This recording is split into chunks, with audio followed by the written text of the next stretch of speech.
Live from the Pathway Studios in Johnston proper. You are live from the path.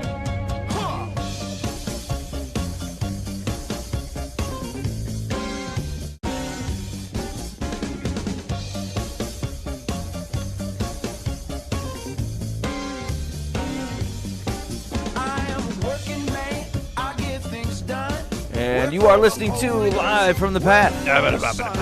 We're coming to you from the Pathway Studios here in Johnston proper. No, this song makes me want to just Mick Jagger around. I love this song. Nope, you should never do that. I don't care. I I'm want picturing to. it, though, and I like it. I want to. Dan seems to be amenable to some very weird things tonight. He is in a jovial mood. This is the right. That's a very valid point. I'm just Whatever, a positive guy. man. I dig that. After being offered no discount, Dan insisted on paying full price for a mechanical bull. Yep. All right, you're listening Live from the Path. Here's what we got going on the show tonight. That was great, Ben. Wait, what do we have? Sorry, I was looking at the. Let me read real quick. I was looking at the monitor, and like it would seem to be a half a second behind. And for some reason, I thought if I talked slower, I would catch up with the video. That's not how life works, Ben. Yeah, no, that doesn't make any sense. It was working in my head. Okay, so hey, there was a story in Christianity Today. Says he got high and broke into a church. Months later, he was baptized there. Right on. Yeah, buddy. That seemed like a sweet story. So we picked that one up. Don't you feel like that guy got away with the best of both worlds? You know what I'm saying?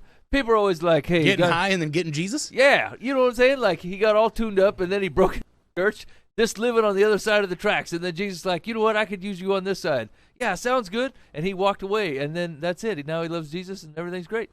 People usually have to hit rock bottom, not this guy. He gets all tuned up, rolls into a church, that's it. Wham, bam. That's the way to go, huh? Yeah. I mean, getting high and breaking into a church is pretty bad. I feel like you've not been doing life right, Boova. When's the last time you tried that? I've never tried that. That's right. You're not Enoching it. Enoching it, as in walking with the Lord, Yeah. is getting high and breaking into the church. like Marijuana Joe here. I think you're missing the morning part.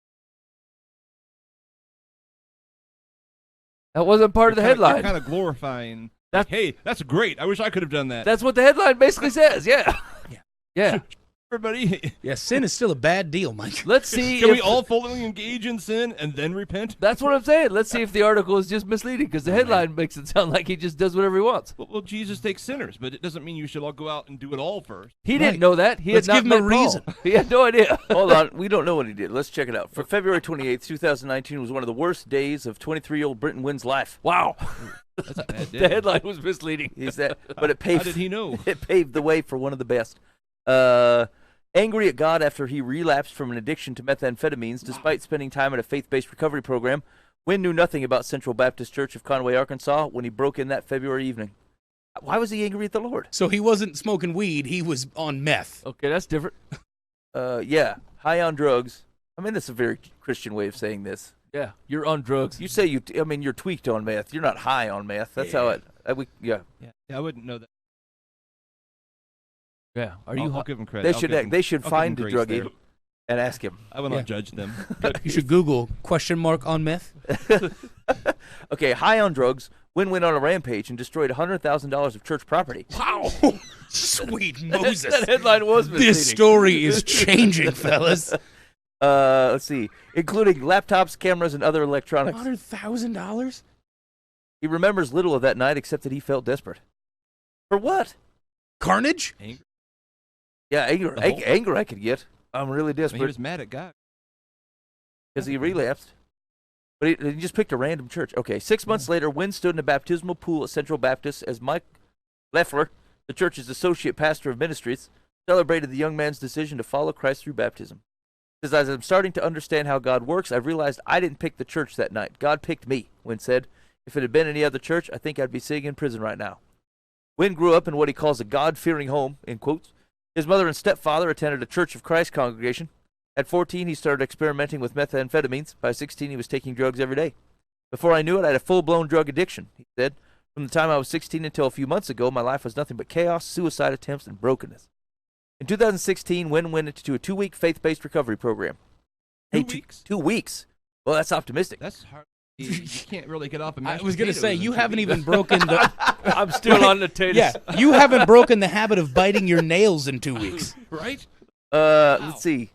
That is boot camp. For a year, he stayed off drugs and got a job at the local Lowe's store. Wow. That's pretty good. But in September of 2017, his cousin committed suicide. Devastated, he fell back into addiction. Yeah. By last February, when he broke into the church, Wynn was homeless and desperate. Wynn's journey from a jail cell in February to a baptismal pool in September began when Central Baptist senior pastor Don Chandler talked to the prosecutor the following Monday. Chandler knew the godly response to Wynn would be to offer forgiveness rather than judgment. Is that across the board? We feel like you don't ever prosecute a man for stealing? No. I don't feel that way. No. I mean, like the insurance going to pay. That's true. It's the freest forgiveness available. We're Right. covered from the insurance. Yeah, not grace-filled, insurance forgiveness. That's how we run. Okay, anyway, here's what D. Chandler says. You can't preach something for 50 years without practicing it, especially in front of your whole church, Chandler said. Had we not shown some grace to him, everything we've talked about and encouraged would have gone by the wayside. It was simply the right thing to do.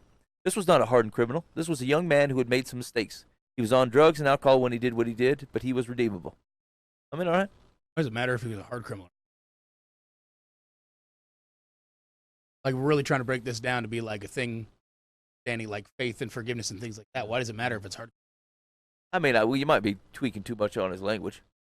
Is the implication that if he also would have killed an usher, then he would have been a hardened criminal? I mean, what if he had been a bank robber for the last 25 years and he just happened to get caught at the church? I think that's what he's saying. Is like if he had committed to a life of crime. Oh, yeah. So actually, that's a weird. So if you turn that into the way we look at mercy from God's perspective, that's what I'm asking. I think Boo was getting at that. Like, I mean, wouldn't the bank robber still be a redeemable cat? Correct. Who we should offer forgiveness to? Yes, that is what Boo was getting after. Yeah. Okay. But Mike, agree? Disagree? Yeah, I don't know. It's actually starting to make me think that I may twist the gospel into however I need it. Right? Because like I've said to people, look, man, look, there's forgiveness in Christ for your sins, but there's also earthly consequences to them that you're probably going to have to pay. God never promised He was going to take those away. And there's also folks where I've said, look, man, God's got this thing covered. You don't worry about your comfort, your peace, or anything else. You just follow Him. He will handle all these things. And so I've spun it both ways. Like, say, hey, man, consequences are coming. It's not God's fault. I mean, for you to personally forgive them is not taking away their consequence. That's a state issue. Correct. You broke a state law. Right. We're going to punish you. They set a law, you broke it. We can say, hey, man, we love you. Yeah. And we forgive. We'll visit you. So But didn't that pastor talk to the prosecutor about eliminating any criminal offenses? No. So he said over the next few weeks. Oh, wait. Say Chandler mentioned that day to the prosecutor that the church would like to see Wynn get help. One of the church's partner ministries had been Renewal Ranch, a faith-based residential recovery ministry just outside of Conway. James Lloyd began the it doesn't matter. Over the next few weeks, Chandler, the prosecutor, and Wynn's lawyer continued to discuss the best way to help Wynn. The case's judge, who at the time had been a board member of Renewal Ranch, gave Wynn the option. He could either go to jail, where he was potentially facing 20 years of incarceration, or he could voluntarily choose to go to Renewal Ranch. Yeah. He chose the ranch. So I think that's not the same as no consequences. It's not like, hey, we're not prosecuting. Good luck in the world. Right. Yeah. You go with God and our forgiveness. There was that goes to the conversation we were having just before the show started. I think there's a means of which it's not just a wide open forgiveness. It's an investment. It actually says, look, I'm invested in this really forgiveness. Want to help you out. Yeah, we forgive you. The best option, though, is for you to come to Jesus. Yeah. Okay. This says over the next few weeks, Renewal Ranch is a 12-month program based on biblical principles. Wait a minute. The other place It's a lot only more takes than 2 weeks. weeks. That's a better value. They saw us 2 weeks. Said, I really feel like that 2-week thing is just a complete. I mean, those are the court-issued thing. Yeah, I mean, 2 weeks is not an addiction-based nothing. Well, the dude said he went a year without being on meth after that. impressive. That's crazy. Right. to me. Well, it's impressive, I suppose, more so because he probably made it on his own steam. Right. Like 2 weeks is probably enough to get you kind of jazzed up and Yeah, it's over detox. But your effort will run out in the face of something, and that makes sense. Like that a there's crisis. exactly. Yeah. Exactly.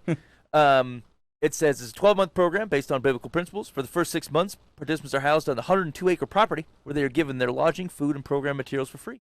Every week, local pastors and volunteers led 15-plus hours of Bible study. Participants also have access to trained biblical counselors and are required to do 300 hours community service.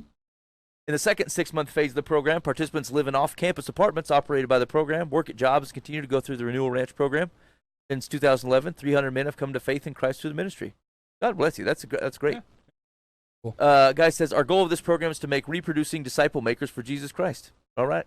Says Loy, who's the ministry's executive director. I tell people my goal is not for them to be abstinent of drugs and alcohol. I want that for their lives. My main goal is for these men to fall in love with Jesus. Through that personal love relationship, there's freedom from the bounds of addiction. Says, Wynn accepted Christ as the Savior after one of the Bible studies at Renewal Ranch. Straight up Bible study. Wynn and other ranch residents attend church at Central Baptist on Wednesday evenings. Wynn chose to be baptized at the church on one of those Wednesday nights. I gave my heart to Christ that night. I used to think it was a coincidence that I chose to break into the church that night, but now I call it confirmation that God is real and he answers prayers. What was weighing on my heart was that I needed a relationship with Jesus Christ. Wynn still must finish the program in order to avoid jail time. Once he completes the program, he will likely still spend a couple of years on probation. We're challenging our members to continue praying for this man because the story is not over, Leffler said, and that's true for every one of us. God is still a beautiful story of grace in every one of our lives. That's an awesome story. I was going to say, I totally do dig on the way that church handled that. Yeah. And I suppose one of the questions is, this is not just for us, although it is for us. I guess if we're listening, right, it's like, hey, that sounds great. Does that exist? Does that exist around here? Do we have a way to do that? If you were to run into a similar situation, would you know where to go? So actually, it was burning through my mind here a couple of weeks back.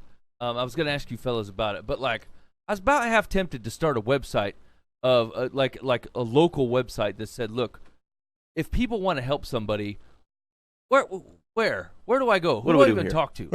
Right, like, and it's just based on categories, right? Like homeless, going to be homeless, like future homeless, drug addiction, alcohol addiction, whatever, spousal abuse, teen pregnancy. Who are we turning to? Can I vouch for any of these people? Do we know other Jesus people in town that are doing this on a scale to the point, because I can't handle, like, there's certain things that you and your 3 kids at home is not a good idea for you to get involved with, right? But there are other people that are doing this, right? And so, like, you know, can we get that all put in one place so people know who to call?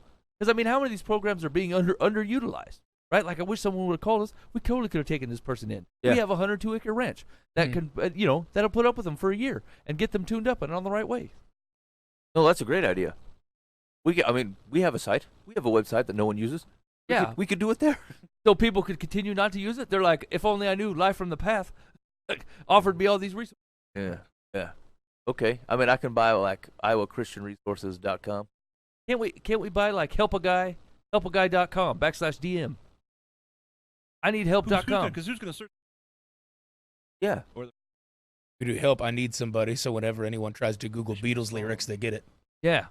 I need help.com /Iowa. Or whatever. Like, we just have chapters pop up in states. The problem is like, I was worried that, like, what if we vouched for the wrong place? And then they did something dumb, and then our whole site is ruined. You know, we got a bad reputation with everybody just because one guy went off the rails. Risk. I feel like it might be worth taking. Yeah, right? Which actually goes by, and I've done a terrible job of this this year. But if we believe the gospel is good news and there's everyday impacts to it, we should just start trying a bunch of places out. Come in here, tell us about your ranch. Okay, great, you're on the list. Yeah, I agree. You know what? Great, you're not very good. I don't find you encouraging. You're not on the list. I think people would be more apt to get involved in some things if they didn't think that it had to land on their shoulders, right? It's the same reason, like, people say, if people would come up to you and say, look, you need to put a new electric panel in your house. You're like, man, I don't even know where to begin. Can I just call a guy? I need some help. This is above what I know how to do, right? The same is true when I run into somebody that is battling a lifelong alcohol addiction, right? So like Angie's list, we need Angel's list. Very Baptist, Dan. Very Baptist. It was indeed. See, I'm trying to support what Dan said without actually agreeing with what Dan said. In principle, I like what you said. But you're marketing on the thing. That's why I said very Baptist could go either way. I mean, you could take. Go ahead, Bova. And I've been, like, weed my way through a question here after Mike brought this up. So if we're to understand the church in the view of the first century, right? Like the way that the church was set up, the way that Acts did church, all that good stuff, right? Isn't that us? Like, as a church, not just the organizations? Like, isn't that just on people who are meeting together that, like, when somebody walks in their door, they just take care of that person? I heard you say not 40 minutes ago that you don't think you should invite people to your place. No, I'm not talking to your individual house. I'm talking like sometimes just the as church, like just in as a Acts group of 6, believers. says we can't handle. Find 6 guys. That's that are right. Full of wisdom. Well, that's what I'm asking. Yeah, That's what I'm It's asking about. both. It's like yes and. Right, and there's like that's the thing. Is like there's not a guy that's hand feet, right? He's hands, and Right, then yeah, there's no. feet, and there's it's like is it safer for, let's say that a kid comes up to adoption that's been in the system for the last 10 years and has a history of sexual abuse, right? Yeah. Is it a good idea for you to bring a 12-year-old boy to live at your house with your 3 daughters who's been in the system and has that proclivity? No, that's just not a good idea. Does that mean the church as a whole says, hey, we can't take care of him? No, it just means that I can't do it, right? And so what we're saying is like there are resources, and there is big capital C church, God's church, is set up to do all kinds of stuff, Yeah. and there's all kinds of people that love Jesus that are actually really good at dealing with people that have an addiction, where it would derail your entire family, where if you were to take them in and let it wreak havoc with your children and your grandma who lives there, maybe the better form is to go to 102 acres, right? Help, and then come back out of it. No, I think Dan's right, though. Like, we should talk about it in both and. that's what I was going to say. Are we doing that? Like we're talking about it in both and. Is the church doing that? Well, we here's the- are, but you're talking about because there's all kinds of research, all kinds of ministries out there. The 102-acre ranch, all these different things. You're talking about just communicating. Here's how you can find it. Yeah, here's Because how I don't you know it I exists. didn't know that ranch was there. And Right. I need help.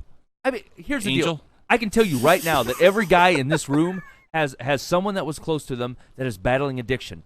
No matter how many times that you talked to them and prayed with them and walked through it with them, they were still addicted, right? They didn't accept what was going on, and their life continued to be ruled by that addiction. There has to be things where you say, look, I know that God is sovereign. I also know that I'm not him. And I don't have to, it turns out to be for most Christians, it turns out to be a pride thing, where you to say, I will be Jesus in this scenario. I will bring the gospel and the healing to these people. Instead of saying the gospel and the healing does not only come through me. God works through all of his people, and maybe they're at the 102-acre ranch and not have to be a part of a 3 a.m. sit-down with me. I think that's just humility and using what God has created as the entire body of Christ. Doesn't mean that you don't ever take the 3 a.m. talking to, but if you have a track record of trying to help somebody and it's not working out, you probably aren't the best resource for whatever's going on. Yeah, so I think to Buva's point, there's a risk on either side. I think there's a risk in trying to take it all on yourself when you're simply not capable of doing it. There's the hero means. The second one is to say your job, you are always the facilitator. Your job is just to pass people off Right. into other things, and they're like, it doesn't involve you ever having personal interaction or relationship with folks. Yeah, that's what Well, I'm that's worried just silly. Who thought that? Who would even think that? about. Plenty of people. No. You think that there's not plenty of people that know about a resource wouldn't immediately pass that person off? I think plenty of people act like that. I think most people wouldn't think like they wouldn't categorize themselves as doing that. But there is a reality in that says, look, I never get involved with anything because there's too much risk to my life, my time, my treasure, my whatever. Right. And so so I think so again, back to Dan's point, it's a both and. It's like if you feel like you have no personal responsibility in otherwise discipling people, that's basically what we're talking about here, then you are very gravely mistaken. But if you also believe that you have a personal responsibility to disciple everybody, you are also mistaken. Like neither of those two extremes are true. So that's the thing. Is like if there was, I can't. People come all the time. Hey man, I got this gal and she's about to become homeless. Do you have any idea what programs we could point them to? I'm like, I don't know. She can come live with me. That's pretty much the only thing I can come up with, right? Now, that doesn't mean that's not the answer, but like there are people that love Jesus that are running a program to help facilitate exactly that. And so there'd be no reason not to say, hey, let's look at it together. I'll drive you down there. Well, because like there is an extent where it's that's better for them, right? Like you may have a place, but that's actually not a way forward. It's not a resource to help them find a job. You're actually not capable of all those things. Right. Whereas this program might very well be to do it. Now, here's the thing: the program's run by Jesus people. It's not like you're like passing people down the line. You're finding other people who go, hey, We want to help. Yeah, we That's think our problems specialty. are solved through the gospel. Yeah, That's how yeah. they're thinking the same thing. Because I can't address certain things. Like we were talking about the meth guys. Like I don't know anything. I wouldn't. It could be on the plate in front of me, and I'd be like, oh, what's that? Oh, Cottage cheese. I mean, see, I can't even tell you what it looks like. I mean, seems awful milky. I'm probably going to speak into that guy's life, Right. very well. I just say stop it, and that didn't work. That's right. But there's other stuff I can do. I'm helping a guy with a porn addiction right now that is actually going quite well. Resource. Yeah. So we all have different gifts in different areas, and you got organizations that they do all day long, every single day. They can. I can be lied to and I'd never know it, but they can get lied to, and that that's a load of crap, buddy. Right. Because they know it, they speak the language. Right. So yeah. Yeah, I think we should. There's no reason we shouldn't be comfortable with a both and like that's not a modern thought. It's not a modern thought to say certain people do certain things. That's a biblical era thought, and they very quickly Christian communities organized for certain purposes, certain groups of people. I think they always, there was always an understanding that it's a both and like I think the risks on either side are noted, but neither extreme is proper. Yeah, so I mean, here's the thing: is what I'd like to see is, and obviously this has to do with the capital C Church, everybody getting along a little bit better than we currently do. But you know what I'm saying? That's like saying, hey man, by the way, there's a killer drug addiction stuff going on at the blah blah blah Church of Waukee. Right? They're really great at this. They seem to have a lot of people in place. Let's go check it out together. Let's go. Right? Any place that has Celebrate Recovery, I think, does great jobs with stuff like that. Right? Like there's all kinds of resources being run by people who love Jesus that if you just knew where to point them to, I think you'd step in a little bit more. Opposed to just being overwhelmed by it and go, I don't know how I can help. Where you at, Booba? What's sitting on your mind? Pass. You I'm thinking. angry. Okay. Agree. Not angry. Just thinking. I don't know. I'm super jaded on this. There's I a really great am. Assembly of God anger program Thanks, man. south of town. You should go there. I'm going to stay out of it. What I'm fearful of is people that would use that opportunity as something to say that the institutional fixes these people's problems, like being good at understanding drugs, or being good at understanding the resources to get somebody a job, or how to get their pieces of identification, are the more important part of that story than just helping them find Jesus. Yeah, I mean, here's the thing: at its core, you still have to have a heart for God and a love for people. That you don't have that, your excuse is bogus anyway. You know what I'm saying? Like no earthly truth, like this type of situation, no earthly option or earthly resource, is a valid excuse to otherwise not serve well in the kingdom. And so if someone is using that as a justification, there's a different heart problem. It's not the fact that you shouldn't live on either extreme is not acceptable to the Lord, where it's like, well, you're in a real pickle. Perhaps doing nothing makes sense. You know what I'm saying? Like that's a Christian heart issue. The voting for either extreme doesn't change the underlying heart problem.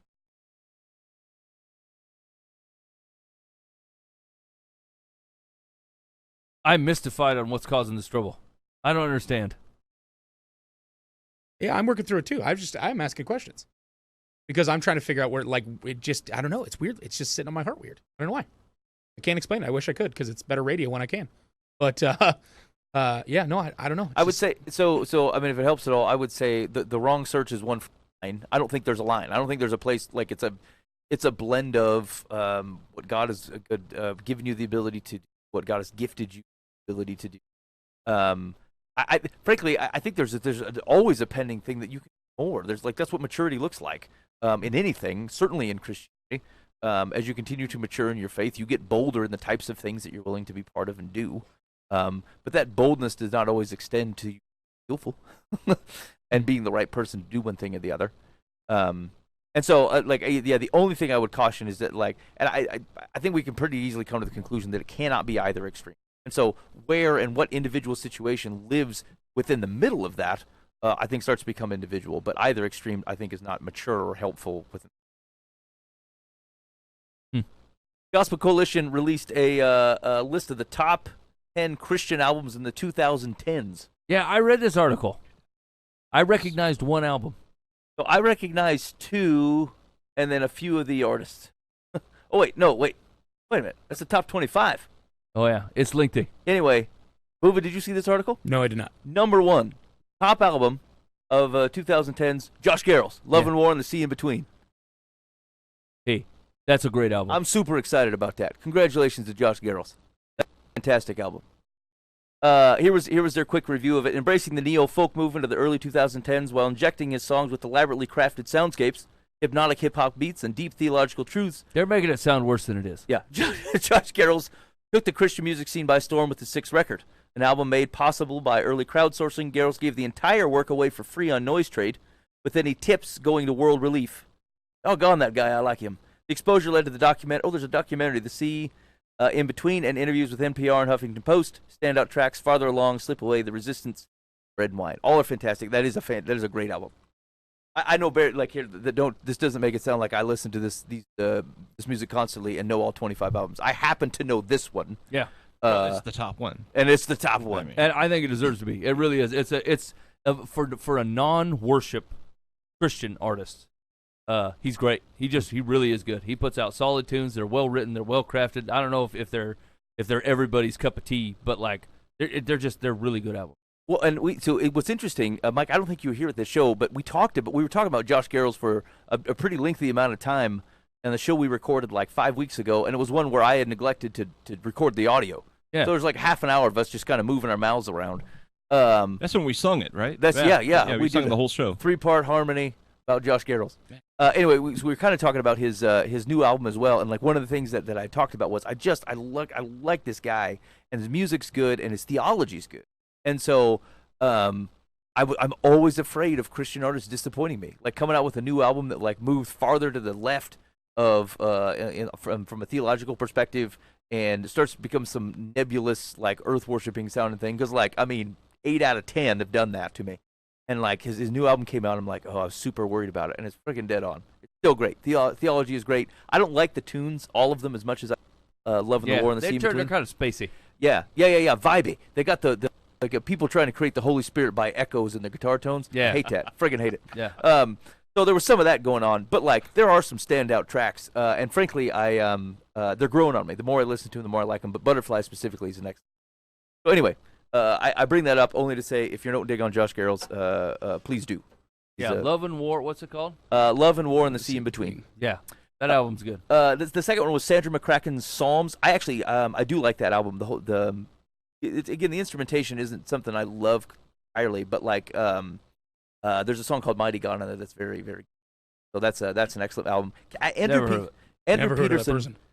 Hey, Mike, Sandra McCracken opened for who'd we help set up at that Valley Church? Oh, All Sons and Daughters. All Sons and Daughters. Yeah, Sandra McCracken opened for All Sons and Daughters. And I don't remember any of it. Nope, sure don't. Terrible. Okay. Number 3 was Andrew Peterson's Counting Stars. Andrew Peterson runs a very cool like arts collective, and he wrote some books. I'm gonna forget the names of them. Don't worry, Boov and I have read the entire bibliography. Yeah, we know all of it. Anyway, they're excellent. I would agree entirely. They were They're excellent phenomenal. children's books. Solid read. They're good. Okay. Yeah. Anyway, if you haven't heard of, hey, He runs some kind of arts collective that I just so happen to be a part of, being an artsy fella. okay. I've read all 14 of his books. I read the unedited versions. Yeah, they had an abridged one, and I wrote them and said, Yeah, "Give me the ew. unabridged." If you consumed his media on some kind of electronic device, you're really missing out of the feel of the pages in your hand. I bought the book on Kaleidoscope. It It was was phenomenal. Spin it around. Yeah, I asked him to send me his writer's notes of his first, second, and third editions, and they're just phenomenal. Hey man, ain't nobody like you in this room, Ben. Ain't nobody like you. All right. I don't by any means know all the people on this list, but I do know everything they've ever worked on. Yeah. I went and asked Andrew to write his entire book again in Old English so I could take it in properly. I actually wrote it. I read a paper of his from junior high. It was great. It's just content that you can trust. Befitting man. of a number 3. It's so accurate. I can't. Oh man, it's like my biography. Anyway, it's called The Wing Feather which Saga. I and it's edited and decided that my grammar was no good. Full colon.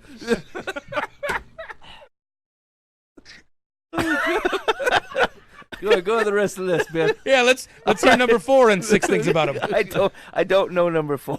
Lies. Or 5 or Lies. 6 Hey, or maybe 7. Dan knows them. What's the name of the people? Dan, are you familiar with John Van Dusen? No. How about Liz Weiss? No. How about Rivers and Robots? No. Rivers and Robots did a great job one time on a song called "Let It Beat." They started out in the 80s on no dancing on the, no parking on the dance They floor. went for a fusion called electronic funk. Mike, have you heard of Show Baraka? No. Yes, I have. Here, 8 King's Kaleidoscope. Yep. All right, they're in for number 8. Woo! Straight What hand. was the standout song from that? Buva, the album is King's Kaleidoscope, Becoming Who We Are.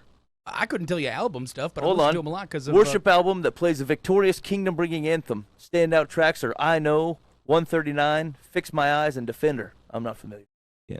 And No. Fix My- I Cray, don't know if Solos, yeah. Beautiful Eulogy, Triple E, Yes, beautiful eulogy. Trumpo, Okay. Citizen. Who was excited about Beautiful Eulogy? Number 3 read 14 books. Booba wants to know about number 13. No, Hold on. I brought you in on the last one, and you didn't know anything. I know beautiful eulogy through Andy Mineo. Okay, that's okay. So, this And was, Josh Garrels did some stuff with beautiful eulogy. yes, that's true. So this was the 2017 album, Worthy. Or was that beautiful eulogy? Or were you talking? Yes. Yeah, Beautiful okay. Eulogy. Yeah, so I got in on them because of Josh Garrels. Oh yeah, right on. Who's Citizens? Aren't they from Seattle? Weren't they Mars Hill? That sounds right. Or Citizen Saints? I don't know. I don't know. Idea.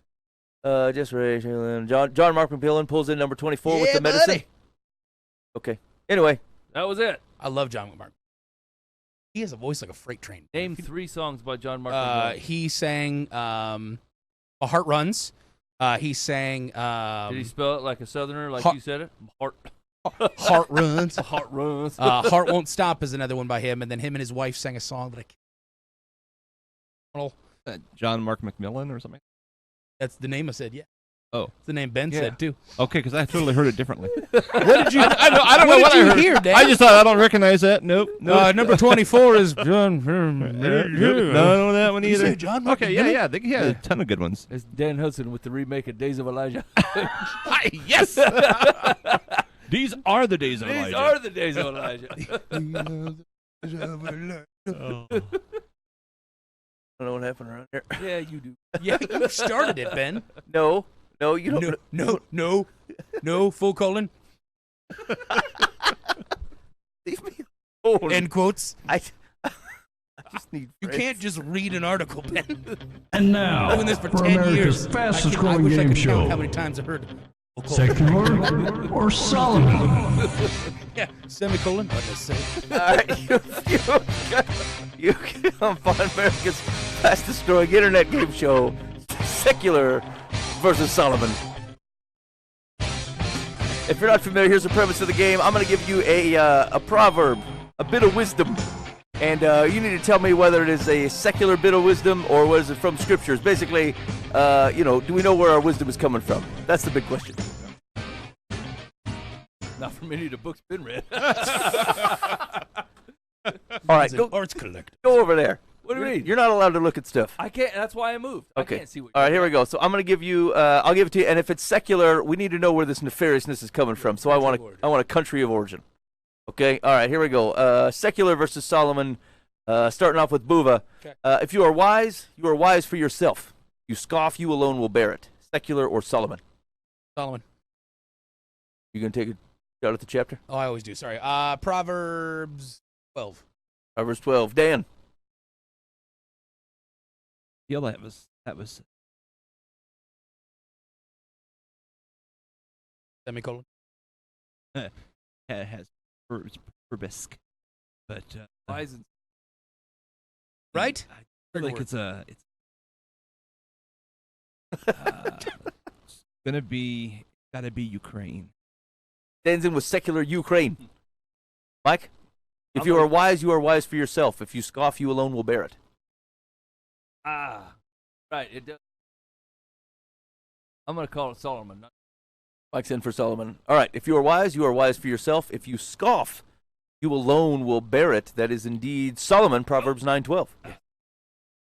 The Ukrainians did not offer any wisdom. Here we go. Secular or Solomon. Dan, anxiety in a man's heart weighs him down. but a good word makes him glad. Ooh. Gladness. Dan's in with Solomon. Mike. I like. Yeah. I Rarely mean, seen proverb. on the stage. I mean, He's usually the sad mask. I'm going Solomon as well. Mike's in for Solomon. Booba. Solomon, Proverbs 6. Oh, man. All right. Anxiety in a man's heart weighs him down, but a good word makes him glad. It is indeed Solomon. Proverbs 12:25. Yeah. Yeah, Booba, you were wrong on both accounts, by the way. That first Proverbs was Proverbs 9. That was also not 12. Hey, man. Hey, can we be part of that? Anxiety's a man's heart weighs him down, but a good word makes him glad. When was the last time you were guilty of spreading a good word intentionally? oh, I don't really do that. That's a gift.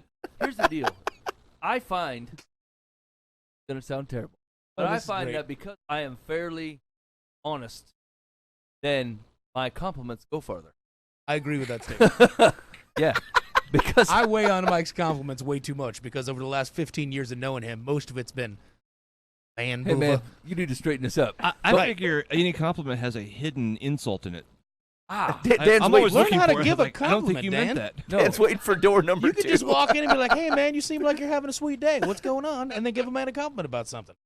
Dan. You don't have to have And one. I've had this happen both with my kids and people at work. When I pull somebody aside and go, "Hey man, I got to tell you, that thing you did, it was awesome. It was right on. I can't tell. I mean, it was perfect. So thank you." And then I'll walk away, and people are mystified. They don't even know how to deal with me because they're usually I come up and say, "Look, man, that thing that you did, we got to talk about that. Yeah, It was exactly. a disaster. It was an absolute dumbest thing I've seen." And so the more honest you are, the farther you're coming. No, I think that's true. I mean, I suppose you try to keep compliments in the right balance of criticisms. No, I like to weigh them. They have very big weight to me because I use most of the criticisms.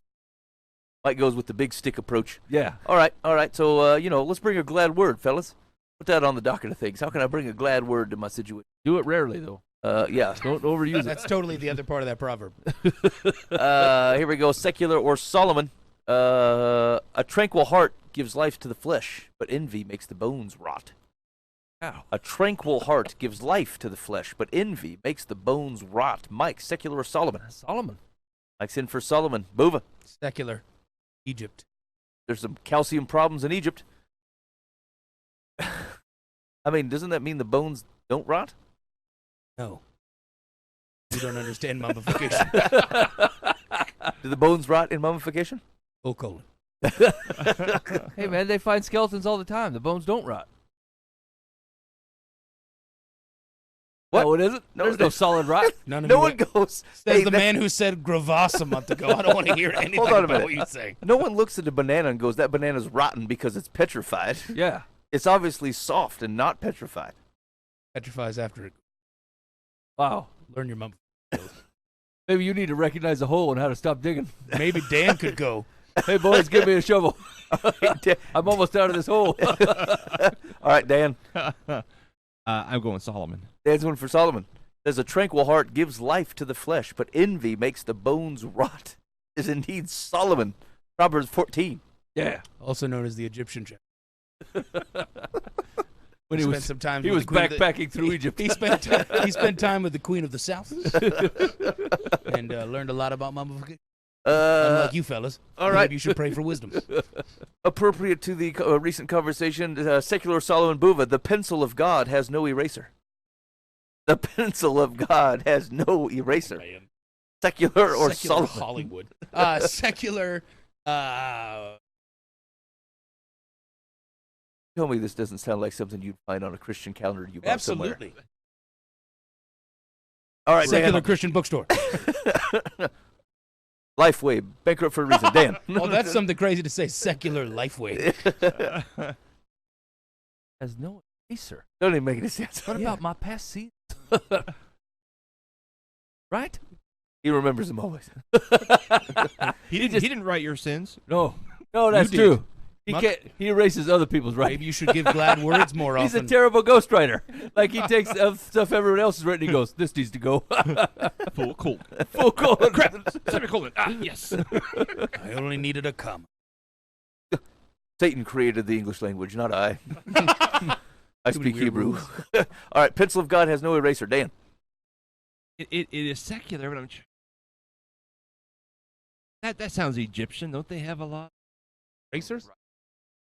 Yeah. What do they Yeah, call totally. it? When they Rubber wrote on stuff or- papyrus, they what are used the their words? rubber erasers. They're no Call that? The hieroglyphs. Yeah, that's what Yes. I'm trying to say. Yeah. Cave drawings were I knew it constantly was some big redrawn. fancy- Boy, I'd be interested in seeing a hieroglyph trying to depict the pencil of God with no eraser. Like a pencil down there and a guy going, It's not going away. and a cloud in a bush that's on fire going. All right, sorry, Buva, what country did you say? India. I'm gonna go with secular and Russia. The pencil of God has no eraser, outside of being flatly untrue. That is secular Haiti. Oh man. That explains the spiritual warfare in Haiti. Pencil of God has no eraser. Yeah, I mean It's that already been written. it doesn't seem very helpful to me. Book of Life. Yeah, Secular Solomon, a man of violence entices his neighbor and leads him in a way that is not good. A man of violence entices his neighbor and leads him in a way that is not good. Secular or Solomon? Dan. Solomon. Dan's in with Solomon. Mike. I feel like Solomon got halfway through that one, and then one of his wives interrupted him.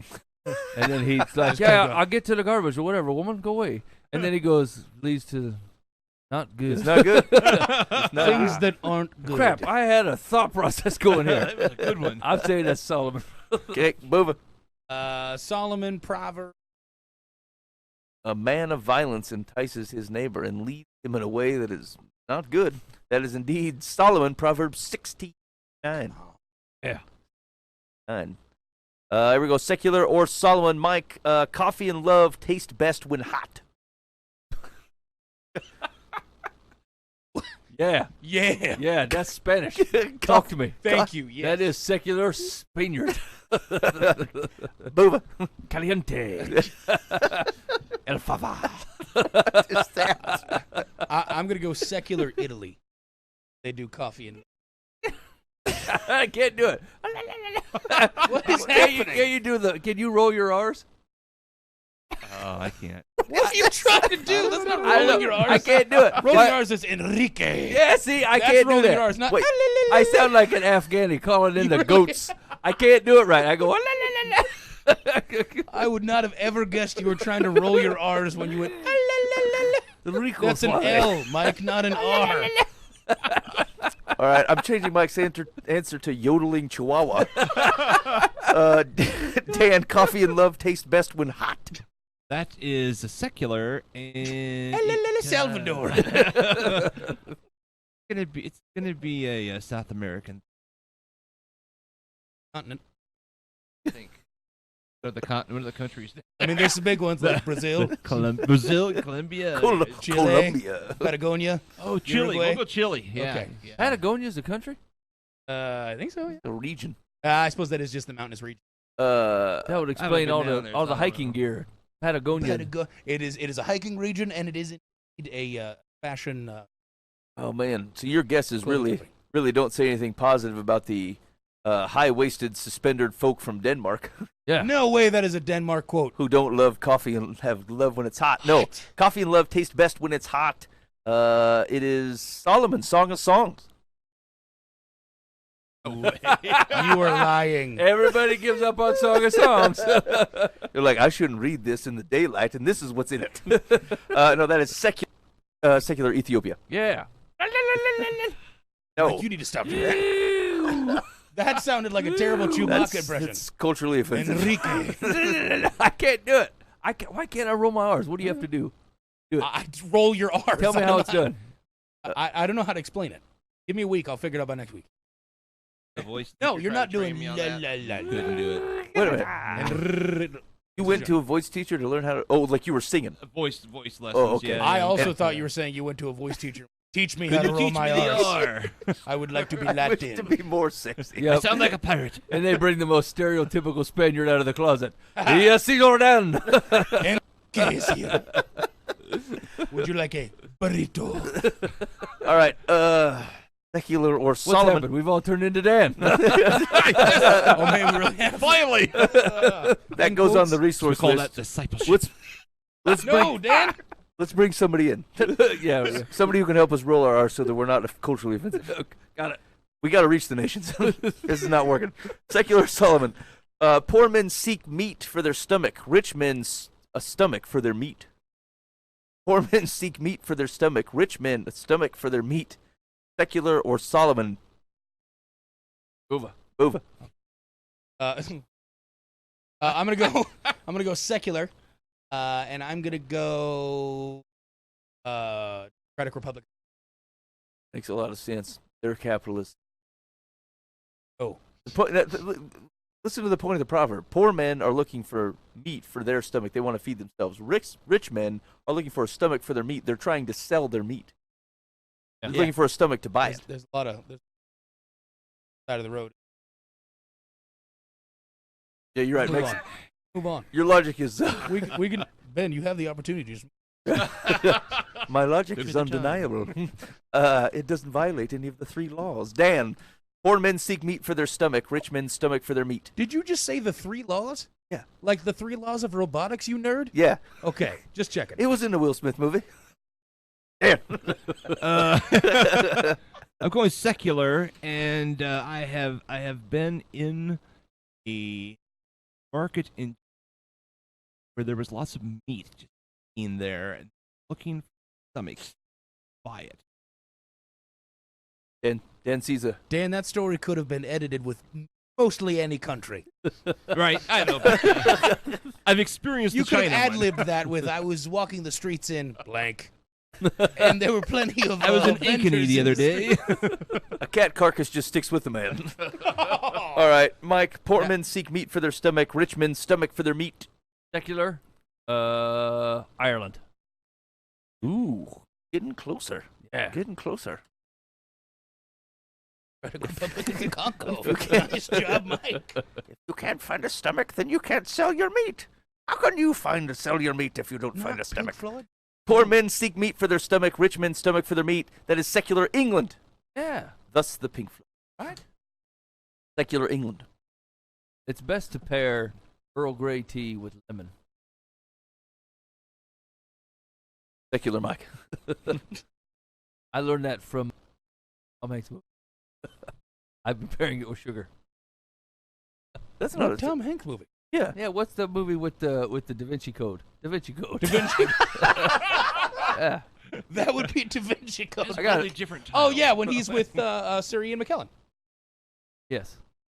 Put the sir in there all the time. I Well, say that old man from the Marvel Hey. movie. He's been knighted. He's Sir I Ian don't McKellen. Just care. like that kid that was a sir. Remember when he was in the grade school? Yeah. Yes, and Yeah. I totally told you to Yeah. not call him that. And you Yeah. must respect it. When it's a sir, it's a sir.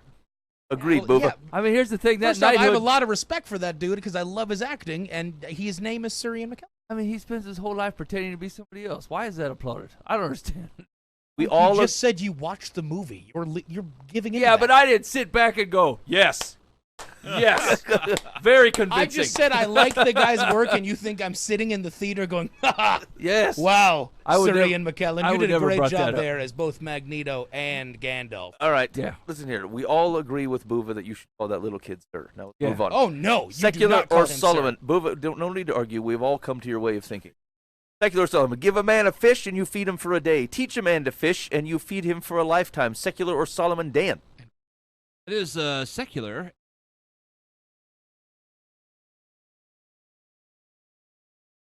Whole world. Well, I was once going. I'm going to go to the United States. Dan said it's U.S. Mike. Secular Greece. Secular Greece.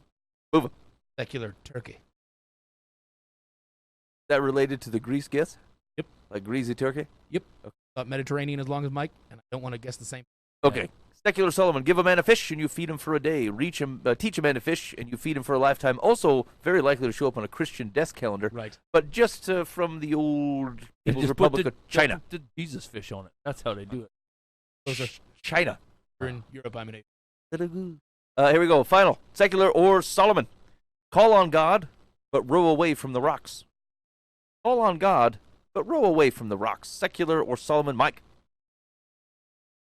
Secular and Switzerland. Mike says of the Swiss. Running into a lot of rocks in the John boat. Booba. Secular Libya. Definitely. The left field guess. Dan Hudson. Secular and from Taiwan. Right. Yeah, Very specific there, Dan. the one Secular Epcot from the Center. Gorge people. Gorgians. That rocks. Call on God, but row away from the rocks. It is indeed secular India. Yeah, nailed it. India. Mike, how do we do? Final tally. Boova came in dead last at -4. Whatever. Oh, Boova, that's Dan will awful. rock this round. Came in at +55. Mike barely inched the win for 56. I'm pretty Oh, excited man. about the fact that I was that close to zero. That was pretty tight. Yeah, almost out of the hole, Boova. Right? That's the first time I've gotten that close to zero in a long time. Hey, man, let's see you really dug on that game. That's you can check out more iterations of Secular vs. Solomon on the website, livefromthepath.org, with a yet-to-be-created list of helpful resources. Yeah. So just Angels list. Just go. It has to exist. Hey, seriously, there's an 83-year-old Baptist woman from Chattanooga, Tennessee, running a website that looks as up-to-date as the Drudge Report. That's called Angels List, of which she posts things. But it's on the intranet from a couple servers in Guaranteed. Chattanooga. Alta Vista. Gotta do it. Yes. Babelfish. All right. Okay, there we go. Only get Hey, to it from hey, Mozilla real quick, Firefox. on some advice on Dear Life from the Path. So, I had one that was a carryover from a few weeks ago that we never got to, so I wanted to handle it this week. It says, Dear Life from the Path, do you have any advice on feeling lonely? I'm 22 and feel out of place at my church because everyone my age is either engaged or dating. I feel very distant and isolated. I'm tired of looking at this emotionally. Please give me some insight on the spiritual angle.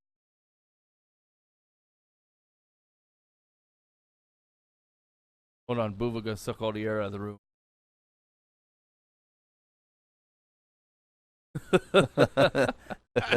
I would do more if I had a throne. I want to hear. I want to hear more from. Advice on feeling lonely.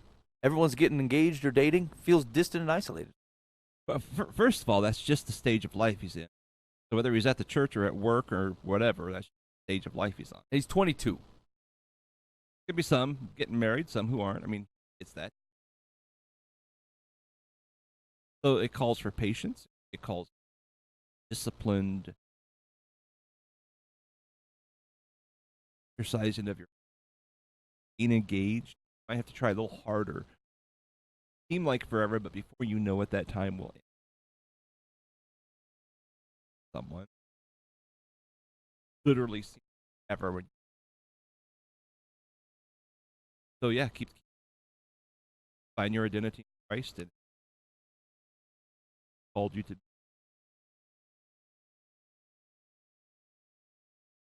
engage in the community of the church as much as possible. That is a strong thing. Yeah, that's the thought. Yeah, I think like loneliness stinks, man.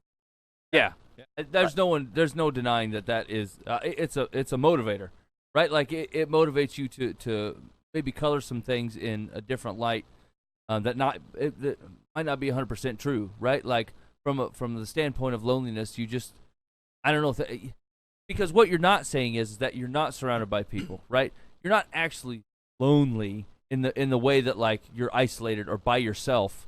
You don't have say this one person that you can share majority of your life with, right? Things that you don't share with everybody, right? Like when people get married or people start dating or whatever, they start to take on this relationship where it says, look, most of the world gets to see 30% of me. You get the 100% stuff that I was thinking in the background and didn't say. And, you know, I can talk about my problems with you and we can work this out on, since you know me well, where my base character is and where I'm getting confused and where I'm not. And like all these things that are really integral parts of how a marriage would work, or a two become one type operation, which is what, you know, obviously God does. When you don't have that, it doesn't matter if you're standing in a room of 100, you'd still feel lonely because it's 100 people that know you like 15. So there's no doubt that is a palpable, true feeling, and it totally exists, right? It totally exists. So I think if we're giving advice, and this is obviously coming from a guy that's been married for quite a while now, is I can look back on that time when I was single, and I thought there's a lot of things, especially in the Christian world, that I cannot do as a married man. I can't move very fast. I'm not near as flexible as a single guy could be. Like with your time and with stuff. my time, with my finances. Man, I can remember. I mean, even when I was younger, before I was married, I was rich and broke within days. Right? You'd get a paycheck, and then it's all gone, and then you'd survived on $20 for like 4 days, and you're like, no problem. You didn't even sweat it. You're like, down to 20. Okay. Stop eating. We have to make some adjustments. Right. Fudge rounds and 69 ice cent cubes mac for and cheese for the win. That's right. Pretty sure I can swing by Mom's at least once. I think I can stop by Aunt Rosie's twice. That's And the truth. hopefully the cafeteria's got its Pizza Day Friday. I get this covered. You We're know good. you're single and broke when you start tallying up all the. Exactly. Right. Like now, as a almost 40-year-old man with like 2 kids and dogs and wives and whatever, you're like $20. Oh man, we in the streets. Right. Definite problem time. Right. So like what I'm saying is like when you have the loneliness is true, and you're not going to solve it with these things. Right. But the thing is Dan's right. This loneliness will go away. Right. Like you will meet this person and you will have people to share this with. But in the meantime, don't waste the meantime. That's the advice, right? Don't waste the time that you have now sitting in a church full of other people who are couples, right? If there's a time for you to go hang out in a orphanage in Africa, now is the time. Right? Or an orphanage in your own city. Or an orphanage in your own city. Or heck, go be homeless for 2 months. Hang out with the homeless people if you want to. Try to understand them better, right? Like you can do a million things right now that you will not be able to do once you carry the responsibility of two becoming one, right? Like when it's just one becoming one, it's you and Jesus and then everybody else, and you go, what do you want me to do? I am completely open to whatever what needs to happen. I had a thought that adopt a senior citizen. Perfect. I mean, because these are people on the other end of the spectrum. Yep. They've been married. Maybe they've been married 50 years, and now and you want to talk about lonely? Right. Be married to someone for 50 years and have that spouse die, and they're sitting there and no one talks to them. They've lost their couple friends. They've lost just the things they did as couples. Now it's just some little old lady sitting in the back of the church, quilting or something. And it's the people you ignore. It's the people you walk by and think, oh man, crabby old people. Maybe it's because they're really super lonely. Yeah. This fulfills both of your needs. You don't have to get weird. I'm really just adopt them and say, hey, I'm gonna take you out to eat once a week. Right. And they will have wisdom that you won't. It would be insane. Correct. We started doing monthly meals for some seniors in the area, and I had people saying, like, outside of Pathway, saying, you know, I'm not really a target. I was like, no, none of them will come to this church. That's not the goal. We're not trying to get them to come to the church. They're Right. lonely people, alone in apartments, nobody. Give them conversation, meal, and they look. Right. Thing. Why? Because we can. Just Yeah. because we can. Yeah, Right? exactly. Adopt Yeah. a senior. Yeah. Yeah, so I mean overall I think what we're getting at, and Dan kind of nailed it, right? Like it's true of all life events that there's not everything's going to be firing on all cylinders all the time, right? There's things that are going to be disappointing, things that aren't working out for you. Frankly, this is even true with a persistent sin in your life that's been beating you up, right? Like that you're losing to. And as soon as you let it wear the captain's hat and drive the boat, then you're donating everything to it, right? So the thing that is true is that you are lonely. That is true, and no one can say that that's not true. And there's no reason to minimize it, or act like it's not there, or act like it doesn't hurt, and it doesn't hurt your heart, because it does. Right? Those are all true. But loneliness doesn't get to drive the boat of Sean today, right? Like Sean's got a whole other boat of stuff going on, and Sean can go hang out with some senior citizens. Sean can go hang out with some at-risk youth. Sean can become homeless if he wants to. Sean can go to Africa. Sean can get 3 jobs if he needs to help support whatever he wants to support. There's all kinds of things you can do, and the more you spend time with Captain Lonely, the more that nothing else is going to go on in your life, and it will consume everything that you're doing. And so, without minimizing it, don't let it drive. That's the advice. Just don't let it drive. So I've been in a place. I've been in 2 places before. One is loneliness without following Jesus King. It sucks. It sucks pretty bad. And ultimately what you try and do, at least what I did, was I tried to fill that loneliness with whatever I could. It presented itself as a whole, right? And a thing in my heart and in my personality, in my brain that I had to fill. And I decided to fill it with everything I could that wasn't Jesus. I filled it with, it's just plenty of stuff. Crappy vices, crappy people, crappy experiences, just stuff that just doesn't need to be. And it never really filled it. It took up the hole for a second, and then it disintegrated. And then I've been in a place where I've been lonely with Jesus. And I never fully did it and still haven't, but my attempt and my goal and my drive was to fill that hole. And a relationship with him. And actually doing that right. Understanding who he is. Loving him. It works better. Like, it just flat out works better. And so I'm weary of the statement of, I'm 22 and in this church for a long time. If you are in a place where you're loving Jesus and you truthfully call him by name and truthfully understand that and are working towards that as best you can, good for you, man. It's awesome. I urge you to continue that way and make sure in your loneliness you don't fill that hole with things that are different than him. But if you're in a place where you're just saying that I'm 22 and in the church and I don't feel that way, and you really don't know who Jesus is, your Lord, and you don't call it right, find him. And I know that seems like very simple and cliche advice. That's me taking a hands-off approach. I'm not trying to, but seriously, loneliness without Jesus is incredibly difficult. It really is. It sucks, and it's hard to fill in, and you find yourself in a spot, and no amount of actions or relationships are going to fill it right. That's just the nature of Jesus. He fills our hearts best, and he stays. And it's not something that is contingent on anything. It's just him.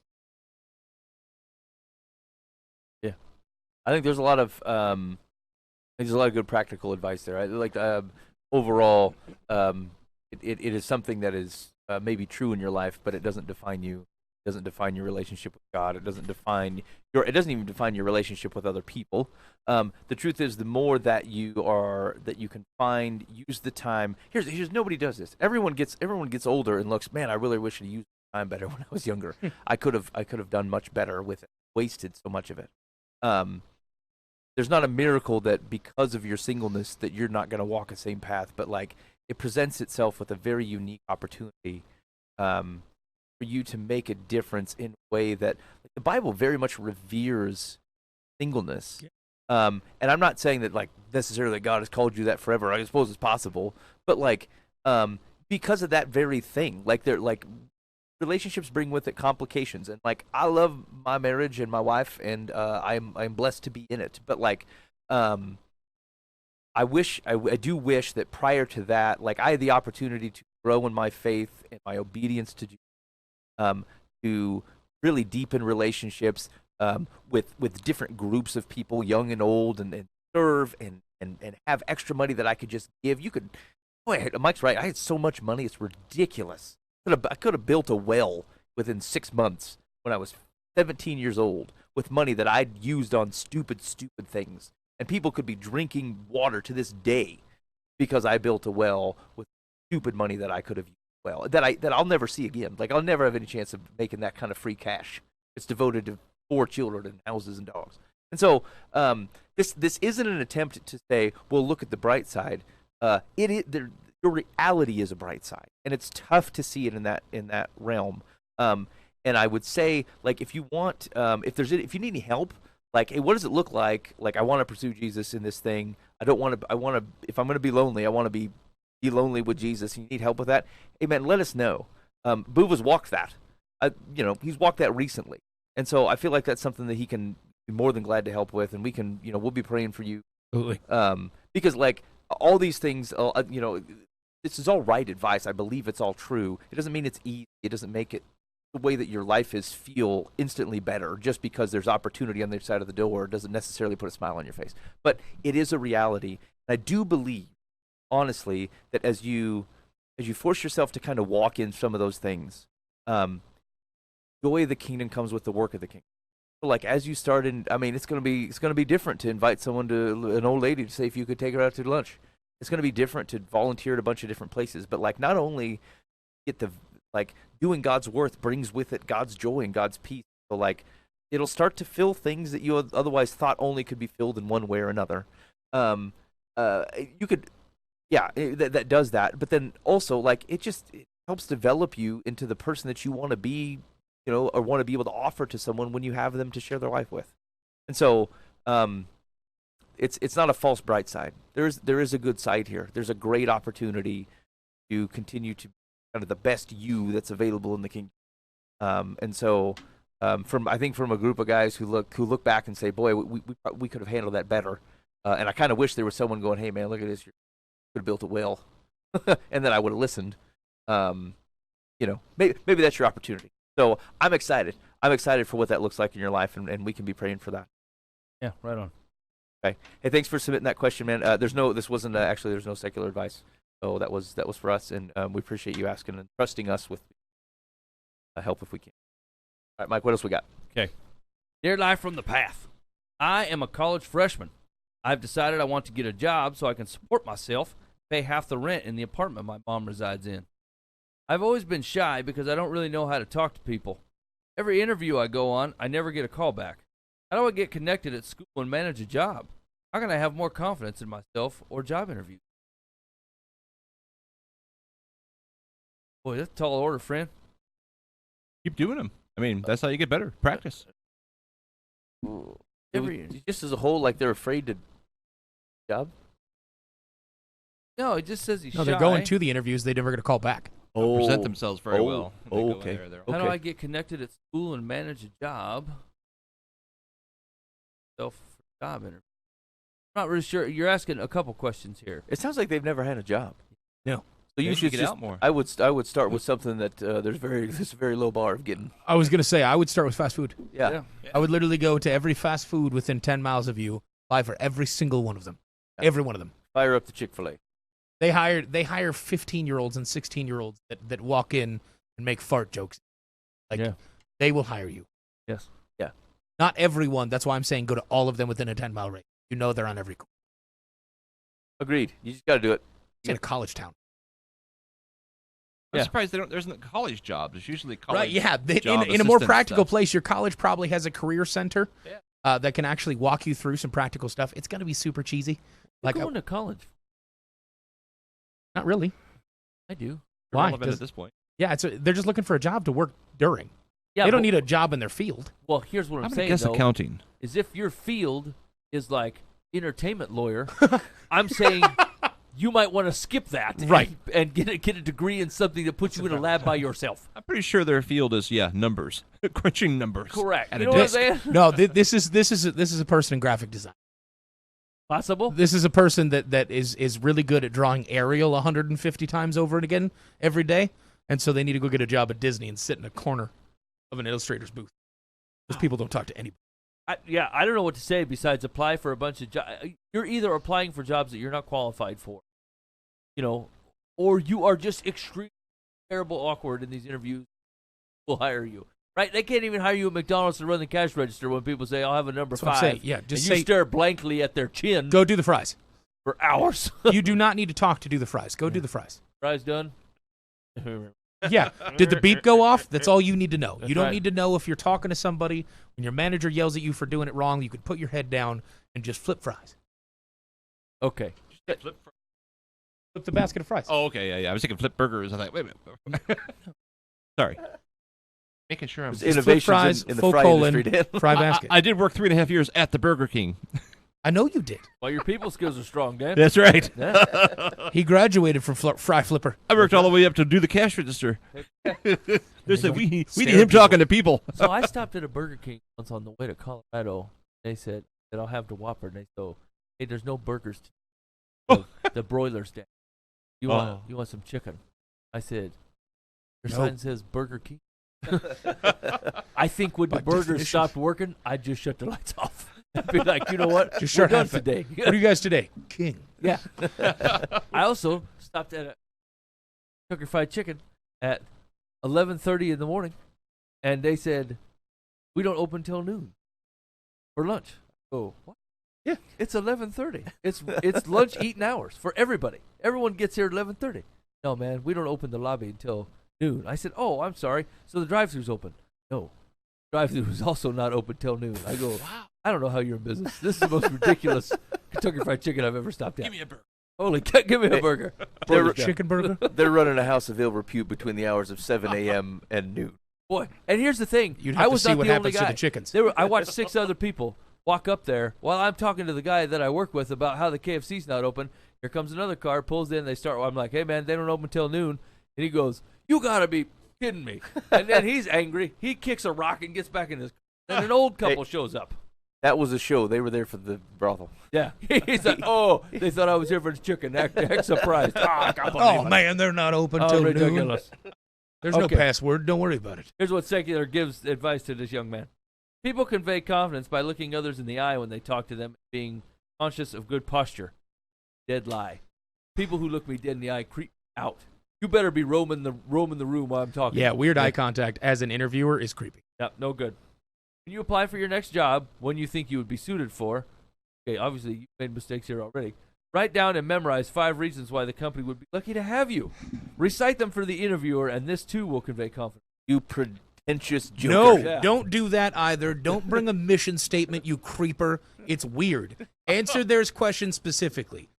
Literally give a reason as to why you did something versus your team/your company. Give a reason as to why you were the one who made it successful. Yeah. You will do. Stare. Hey, what do you think you work here at the Burger King? I breathe.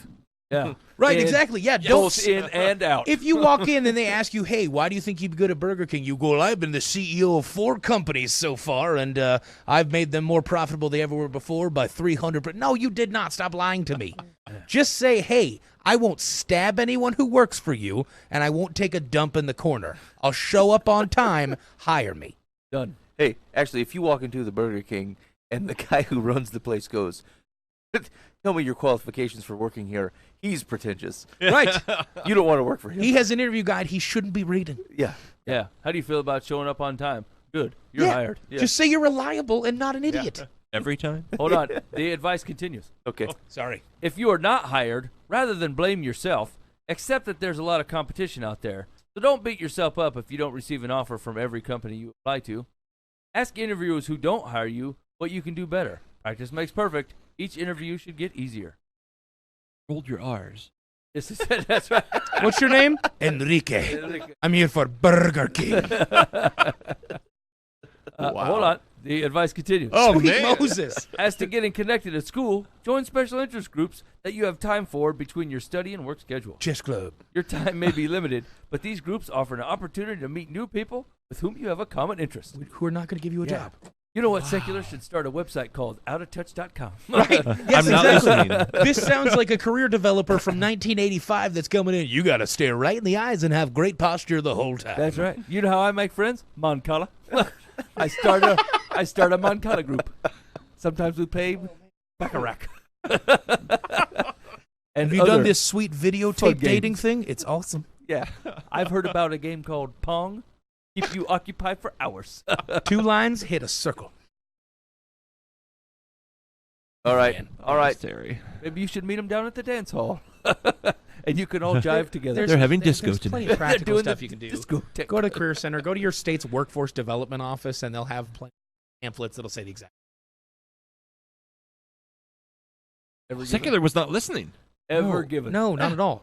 If you get no callbacks, that's not high You know what? competition. Also, just a You're heads up- unhireable. You're acting like an idiot. Just a heads up to this person. I'm proud of you for wanting to get a job during your schooling and to help with half the rent. That's cool. I'm not. I'm I'm ast- disappointed in you that you don't have one already. That's fair. But I'm astonished at how many people like that does not happen for.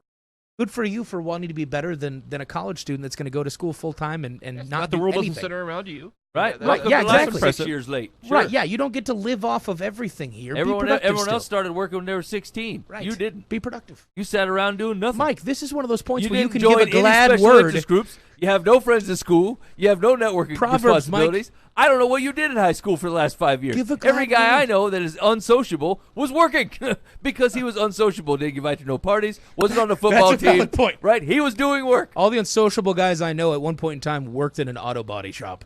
That's where they go.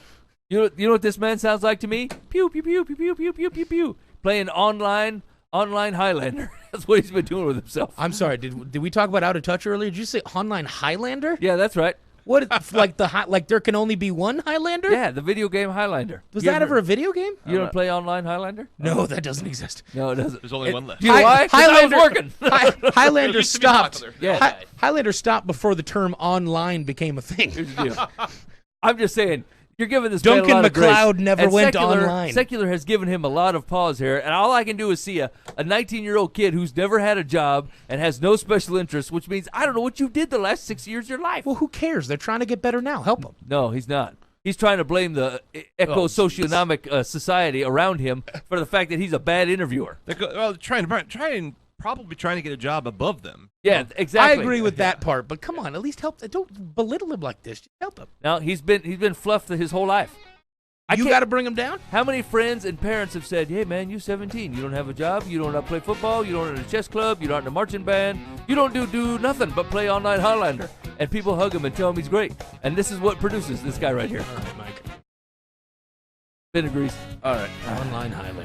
You listen to Live from the Path.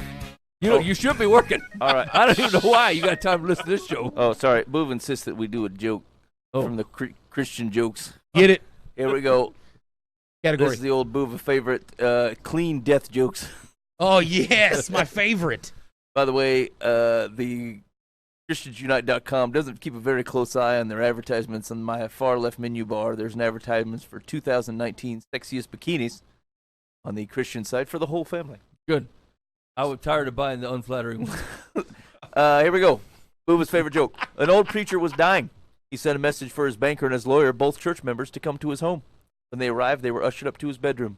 They entered the room. The preacher held out his hands and motioned for them to sit on each side of the bed. The preacher grasped their hands, sighed contentedly, smiled, and stared at the ceiling. For a long time, no one said anything.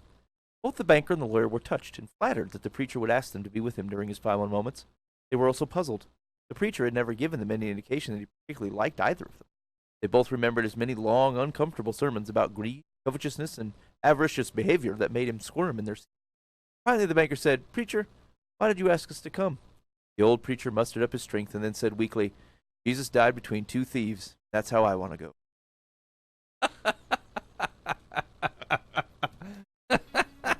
Boova loves that one. what a whistle. That was an all right joke.